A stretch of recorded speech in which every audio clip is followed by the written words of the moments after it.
Top stories making headlines tonight. Botswana slapped by 37% tariffs by the Trump administration. World leaders react to raft of tariffs announced by U.S. President Donald Trump. And in South Africa, key coalition partner in the government of national unity votes against the national budget. Good evening and welcome to our 7 p.m. live news. It's a great pleasure to have your company once again. I am Laune Diragano. Botswana's imports have been slapped by 37% tariffs by the U.S. government, including diamond exports. U.S. President Donald Trump has announced a minimum rate of 10% on all countries' imports to the U.S. and additional reciprocal tariffs for dozens of countries, including 20 in Africa. Botswana's exports to the US have become less diversified in recent years, following the strong rise in diamond exports to the US and declining exports from sectors such as the apparel sector. Products that are among those exported in significant quantities by Botswana to other destinations and each would qualify for duty-free entry to the US market include ignition wiring sets, sodium carbonate, salts, tubes, pipes of vinyl chloride, kitchen linen and toweling, and vaccines of veterinary uses. Botswana is one of the 35 sub-Saharan African countries that benefit from preferential access to the United States market under the African Growth and Opportunity Act, AGOA, which grants products a duty-free status. AGOA, signed into law by Bill Clinton in 2000, was intended to help African countries grow their economies and create jobs, but these tariffs appear to threaten its future. Other African countries hit with extra tariffs include 50% for Lesotho, 47% for Madagascar, 40% for Mauritius, and 30% for South Africa. Nigerian exports will be hit too at a rate of 14%. Kenya, Ghana, Ethiopia, Tanzania, Uganda, Senegal, and Liberia were among those countries whose exports to the US will be subject to the baseline tariff of 10%. YTV News.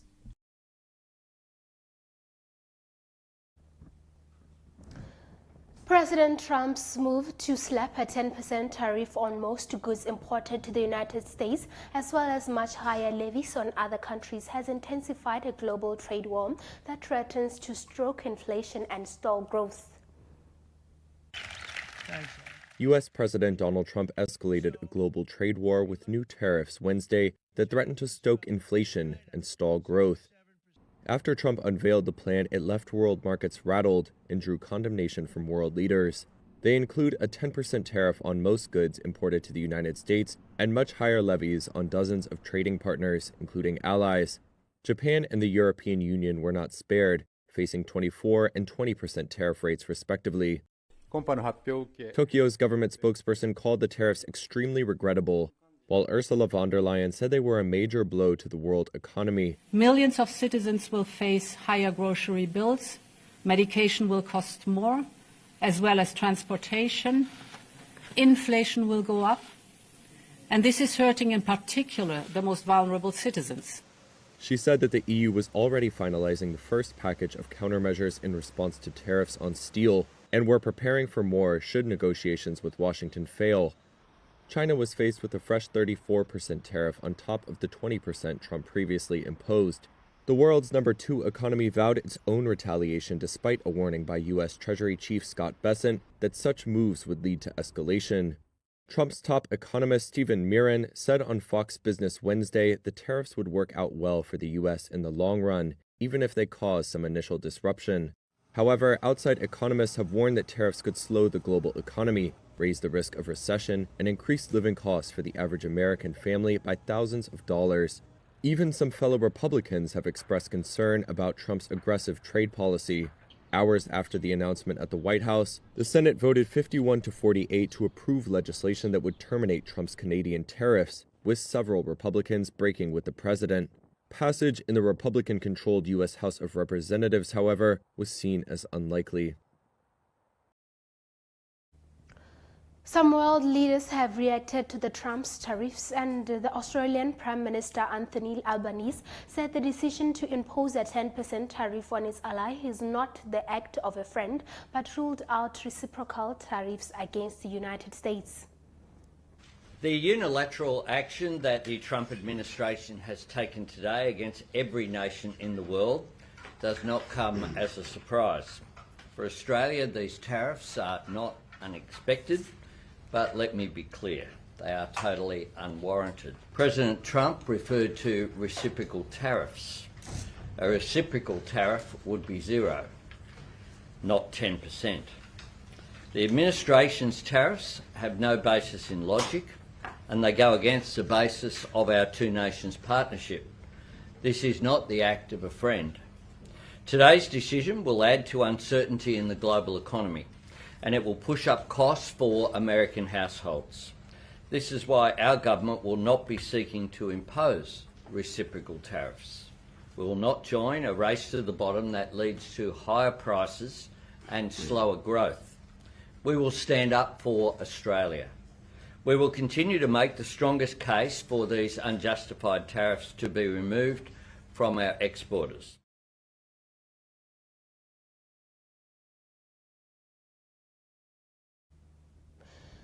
And now coming back home, the Silibe Citrus is expecting a bumper harvest this year, predicting an increase to 5 times the amount harvested in their initial season. Managing Director Johan Janey Vuveren reported that the first harvest yielded only 5,000 tons of fruit.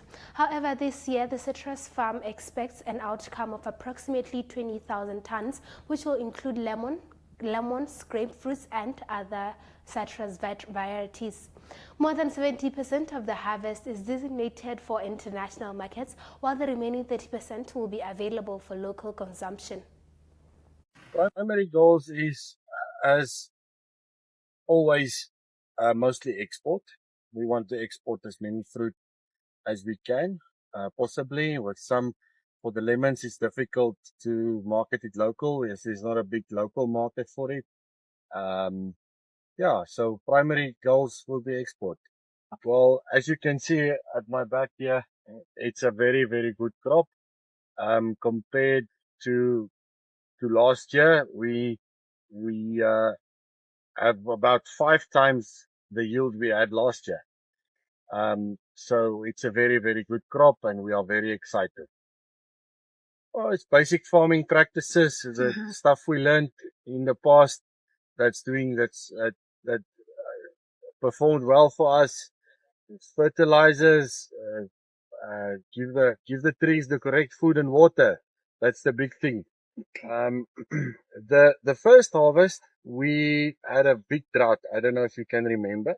And that had a big impact on us, in terms of fruit size and in volume of fruit. So the first harvest was actually a bit low. We are very lucky that this year, the heavy rains did not affect us as much, but we had a few days that we could not harvest because of rain.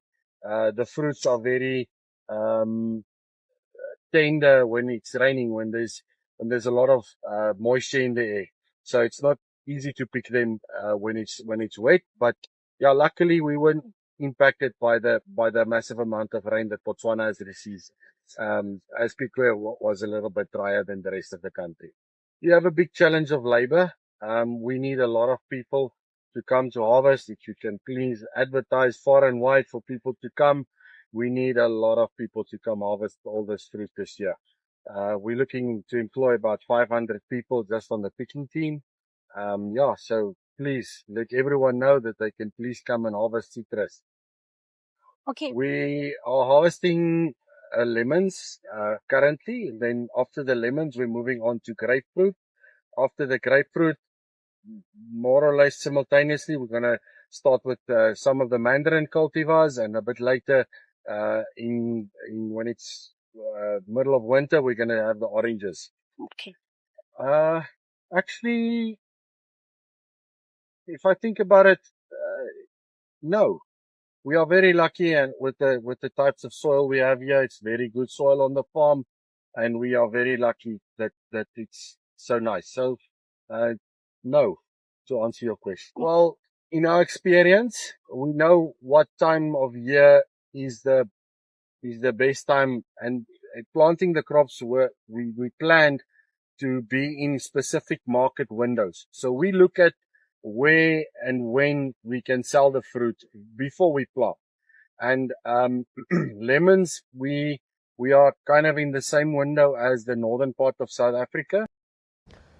Welcome back, and in our international news, the future of South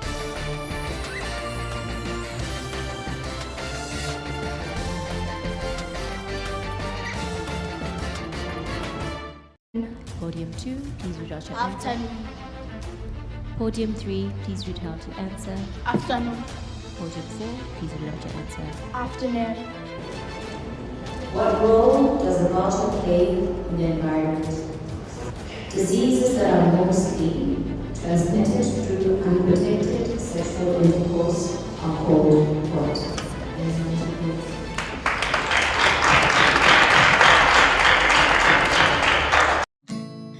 I started learning the guitar right after I completed my Form 5, which was in 2012. My reason for learning the guitar, I keep referring to keyboard because I play that a lot as well. But my reason for picking out the guitar was because it was more convenient to carry around. Oh, what I would do to have the kind of strength it takes to climb out of this boredom. Today we are discussing a topic that touches every household: financial literacy and debt management. With the rising cost of living and easy access to credit, it's crucial to understand how to manage money wisely and avoid falling into debt traps. We define financial literacy as managing your money, making decisions, good decisions, financial decisions, and also achieving those financial goals that you have set for yourself.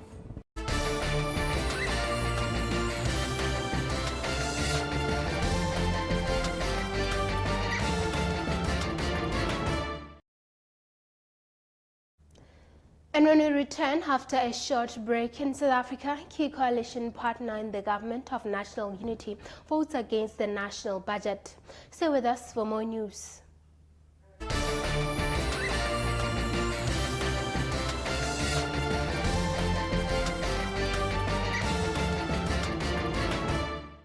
Podium 2, please read out your answer. Afternoon.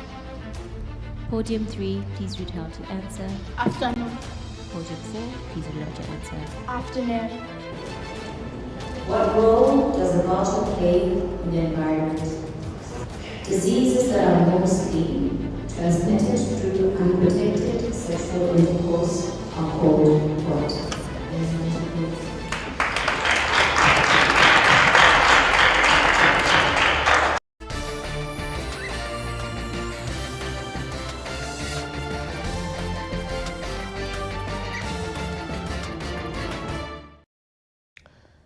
You are at home. We apologize for that technological glitches. And now moving on, the future of South Africa's government of national unity has been thrown into the doubt after a key partner in the coalition voted against the 2025 budget. MPs passed the controversial fiscal framework on Wednesday by 194 to 182, with the main sticking point being an increase in value-added tax, that is VAT. The Democratic Alliance rejected the budget together with opposition parties with the Economic Freedom Fighters. The future of South Africa's government of national unity thrown into doubt after a key party voted against the controversial 2025 budget. It passed on Wednesday by 194 to 182, with a value-added tax increase the main sticking point. Let's have data, facts. What are the facts? 5 will generate 13.5 billion rand. Okay? What does our data tell us about VAT? Our data says VAT is paid by the 76% is paid by the 3 upper income categories. Parties that voted against the budget said the VAT hike would hit the poor hardest. On the budget process, I must say we accept that. The budget process now has got to be changed. We've got to think about, we'll come back to the committee, how do we make sure that we can involve everybody starting from July, September, October. That's what we want to do. The second biggest party, the Democratic Alliance, said it would challenge the budget outcome in court, with Godongwana raising doubts about whether it could stay in the coalition. For the GNU, I don't think you can vote against a budget and tomorrow you want to go and be part of its implementation. It can't be. It can't be.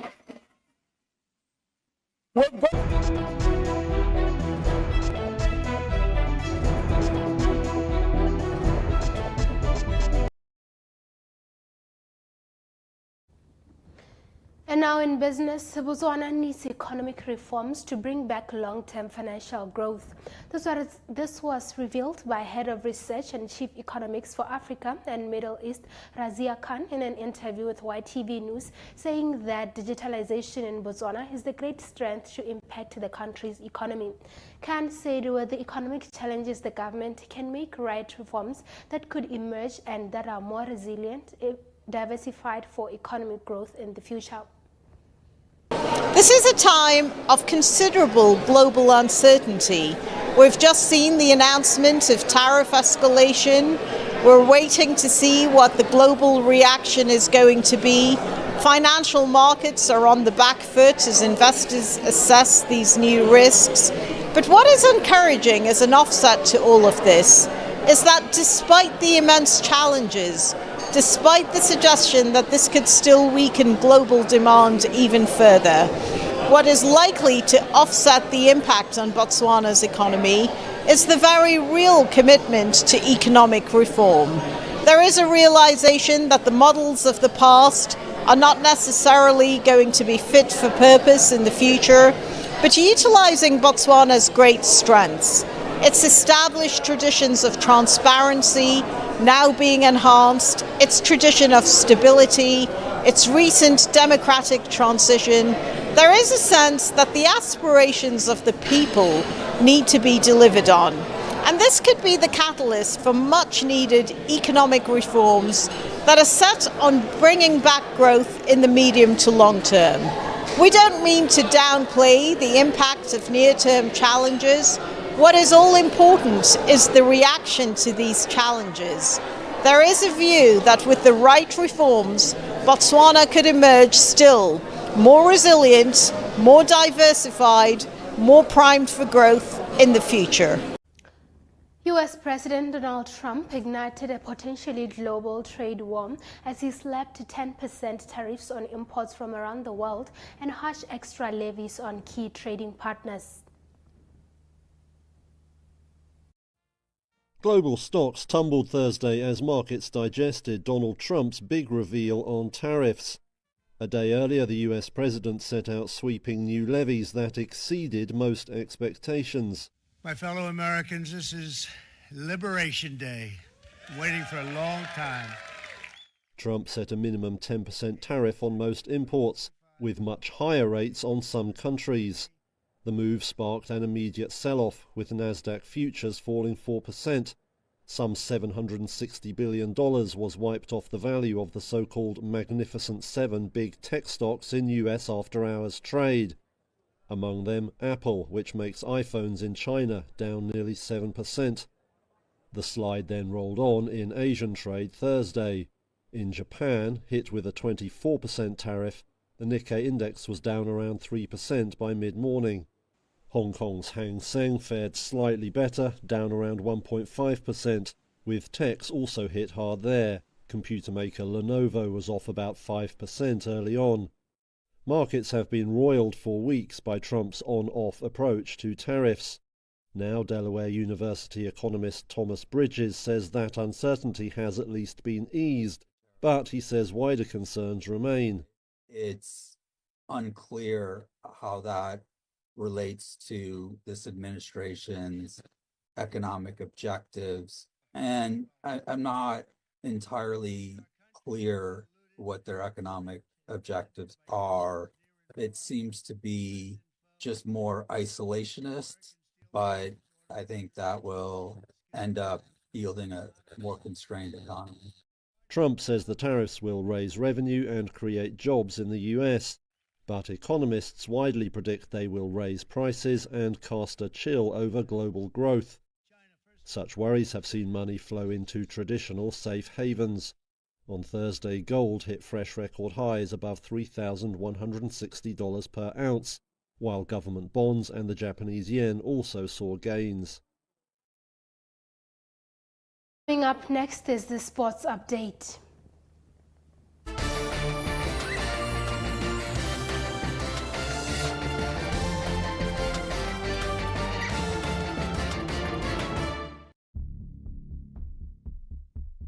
I can't believe this is my life now. I don't know about prominent political family. It's just one person, but okay.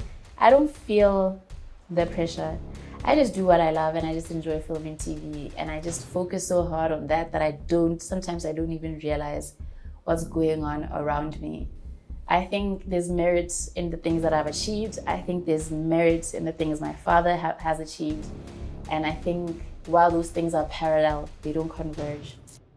Innovation is no longer the future, it is now. Enroll for the Gaborone University College of Law and Professional Studies July 2025 intake and enjoy a 10% discount for new students or 15% discount for continuing students on your tuition fees. Government sponsorship is available and students get a free laptop on admission. Call 318-5596 or 72469089 or WhatsApp us on 77008-948 to apply. GUC, for God and country.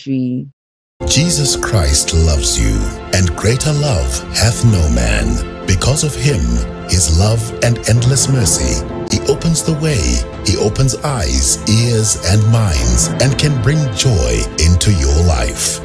You are invited to open your heart and experience the General Conference of the Church of Jesus Christ of Latter-day Saints and feel his love. Greater love. Watch General Conference this Sunday at 5:30 p.m. on YTV.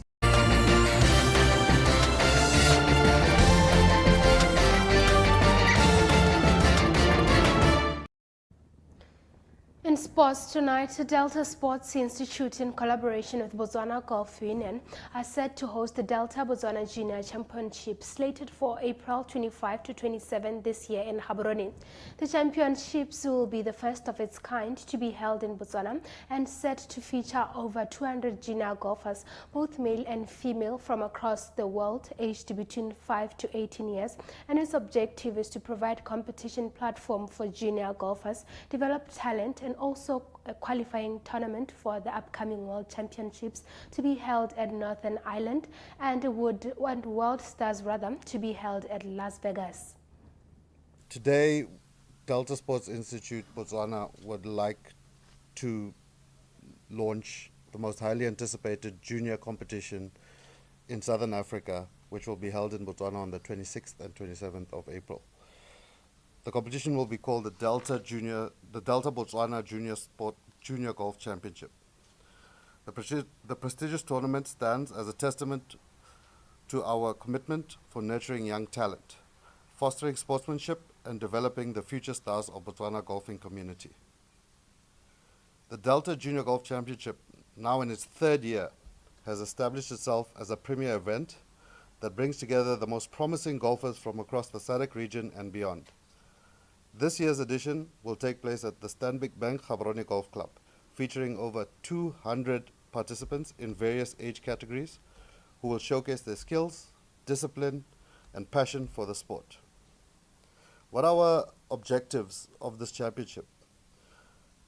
It's to provide a competitive platform for junior golfers and develop a stage where they can display their talent, to promote golf as a sport amongst the youth in Botswana, to encourage values of discipline, integrity, and excellence through sport, to identify and nurture the potential future golf champions. And the big one is to qualify for the Champions of Champions World Championship in Northern Ireland and the World Stars Championship in Las Vegas. Coach, anything to say? The key highlights of the tournament are the dates will be the 26th and 27th of April 2025. As mentioned before, it will be held at the Stanbic Bank Gaborone Golf Club. The participants are junior golfers, girls and boys, from the ages of 5 to 19 from all over the world, including Brazil, France, Zimbabwe, Zambia, Namibia, South Africa, and many more. The Delta Golfers Junior Championship. This is a great deed. I'm so excited to be here, to be hearing what want to happen in Botswana golfing. The best thing in the whole wide world is to catch them young. And I want to applaud all those that have made it possible. The PGA of Botswana, the sponsors, and the Delta Junior Championship. You see, any generation that want to keep golf alive, you must catch them young. And when the chairman was giving his introduction, he said from 5 years. I tell you, golf has come to stay. And Tiger Woods started playing golf at that age, and Tiger Woods become a man to be reckoned with. So Botswana is in the right path. I want to applaud everybody that will make this or is making this possible. In other sports news, Botswana Fencing Federation spokesperson Thabile Pilane has called on individuals and companies for financial aid as they are preparing for the Gaborone Open tournament to be held in mid-April and Junior World Championships to be held in Wushu, China from April 8 to 15, 2025. Thabile said due to lack of funds, they had to postpone their Gaborone Open, which was supposed to be held at the end of last month. I thought I would start off by mentioning the one thing that we're looking forward to, which is the Gaborone Open, which was supposed to be held on the 29th of March, but due to some financial reasons, we've forced to postpone. But looking at an earlier date, hoping mid-April, because we are looking into sending a team to the World Championships for the juniors. So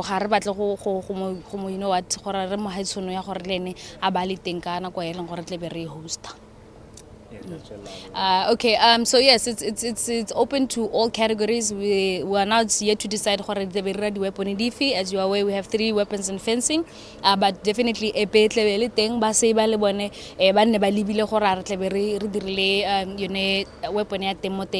also an open tournament, which means that we are looking into inviting other countries, your South Africa, your Namibias, and notify with our changes, because financially plus also participation for international and tournaments. We have one in China where we will be sending an athlete, and then we also have the senior championships in Nigeria. So yes, those are some of the things to look forward to. You know what, I'm crossing my fingers because we're still struggling obviously on the financial side to try and push for the Junior World Championships, which will be in Wuxi, China, where we have handpicked one of our top athletes, Iboing Relebone Musingi, who will be representing Botswana. The tournament starts on the 8th of April until the 15th. By the time I 13, because the junior category at that time weapon EP. So company like his coach and we're asking for your support out there, because they have been knocking on doors to try and ask for sponsorships for fulfill the promise thing. Our governing body has already made things easy for us because they've already given them a subsidy for for ticket for the flight. So we're only asking for Madinya Nabudi hotel to make sure everything runs smoothly while they're traveling, and also he must not travel by himself because he's still a minor. So we're making sure as a federation coach plan B, we're trying to fight it from both ways. And then we do have the Senior World Championships, Sine African Championships Nigeria, where now this tournament April kgobokanya team e le gore keng re simolola batla di-funds ka nako re kgone go isa team hele no feeling e re tsong gore keng they will be representing us well there, as you know, Balkana it's more nicer when there's like a whole team, because re kgone participate le mo di team eventing and then you know certain things like that, so we're really hoping. That's all the news we had for you tonight. Thank you once again for watching YTV. From myself and the rest of the YTV news team, good night.